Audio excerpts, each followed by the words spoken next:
భద్రాద్రి కొత్తగూడెం జిల్లా పెనుపాక నియోజకవర్గంలోని పెనుపాక మండలం గొట్టోళ్ల గ్రామంలో ఇందిరమ్మ ఇళ్ల నిర్మాణానికి మంత్రి పొంగులేటి శ్రీనివాసరెడ్డి శంకుస్థాపన చేశారు. తెలంగాణ ప్రభుత్వం ప్రతి పేద కుటుంబానికి సొంత ఇంటికలు నెరవేర్చాలని ఇందిరమ్మ ఇల్లు నిర్మాణానికి శ్రీకారం చుట్టారన్నారు.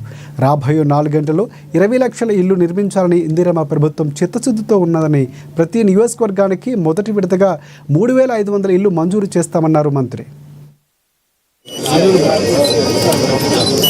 ఈ రాబోయే 4 సంవత్సరాల్లో తెలంగాణ రాష్ట్రంలో 20 లక్షల ఇల్లు కట్టాలన్నది గౌరవ రాష్ట్ర ముఖ్యమంత్రి రేవంత్ రెడ్డి గారి నాయకత్వంలోని మన ఇందిరమ్మ ప్రభుత్వం చిత్తశుద్ధితో మొదటి విడత 4.5 లక్షల ఇల్లు శాంక్షన్ చేశాం. చాలా వరకు ఈ రాబోయే 4-5 రోజుల్లో రాష్ట్ర వ్యాప్తంగా ఉన్న ప్రతి నియోజకవర్గానికి మొదటి విడతలో 3500 ఇళ్లు ఇచ్చి, ప్రత్యేకంగా ఐటీడీఏ ప్రాంతంలో ఉన్న నియోజకవర్గాలకి మరిన్ని ఎక్కువ ఇవ్వాలని గౌరవ ముఖ్యమంత్రి రేవంత్ రెడ్డి గారికి, ఈ కేబినెట్ కి ఆలోచన ఉంది.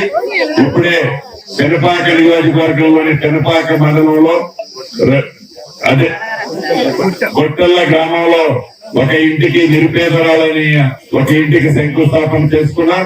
ఇలా భవిష్యత్తులో రాష్ట్ర వ్యాప్తంగా ఇల్లు